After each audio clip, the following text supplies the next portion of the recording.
એક નાનકડા ગામમાં રામજી નામનો ખેડૂત રહેતો હતો. રામજી ખૂબ મહેનતુ અને ઈમાનદાર હતો. પણ ગામનો એક શેઠ મોતીલાલ ખૂબ લોભી અને ક્રૂર હતો.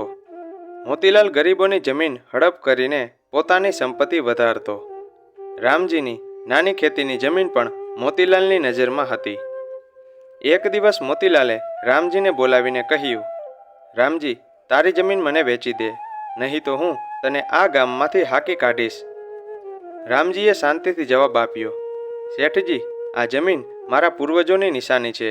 હું તે નહીં વેચું, પણ તમે જે કરવું હોય તે કરો. મોતીલાલ ગુસ્સે થયો અને રામજીની ખેતીનો નાશ કરવાનું નક્કી કર્યું. તેણે રાત્રે પોતાના માણસોને મોકલીને રામજીના ખેતરમાં ખારું પાણી નાખ્યું, જેથી પાક બગડી ગયો. રામજી દુઃખી થયો, પણ તેણે હિંમત ન હારી. તેણે ગામના મંદિરમાં જઈને પ્રાર્થના કરી, હે ભગવાન, હું મારું કર્મ કરીશ, બાકી ન્યાય તમારા હાથમાં છે. તે દરરોજ મહેનત કરતો અને ગામના ગરીબોની પણ મદદ કરતો. ધીમે ધીમે તેની ઈમાનદારી અને દયાળુ સ્વભાવથી ગામ લોકોનો વિશ્વાસ જીત્યો. બીજી બાજુ મોતીલાલનો લોભ વધતો ગયો.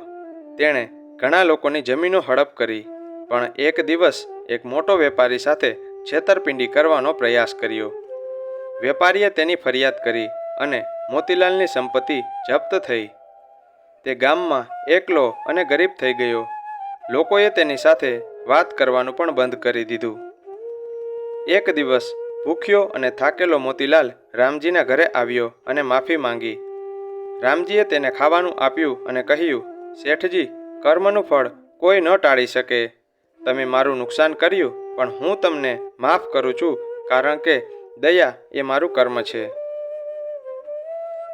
મિત્રો, આ વાર્તા શીખવે છે કે સારા કે ખરાબ દરેક કર્મનું ફળ મળે છે. જે લોકો ઈમાનદારી અને દયાથી જીવે છે તેમનું જીવન આખરે સુખમય બને છે, જ્યારે લોભ અને અન્યાયનો રસ્તો હંમેશા વિનાશ તરફ લઈ જાય છે. જય શ્રી કૃષ્ણ.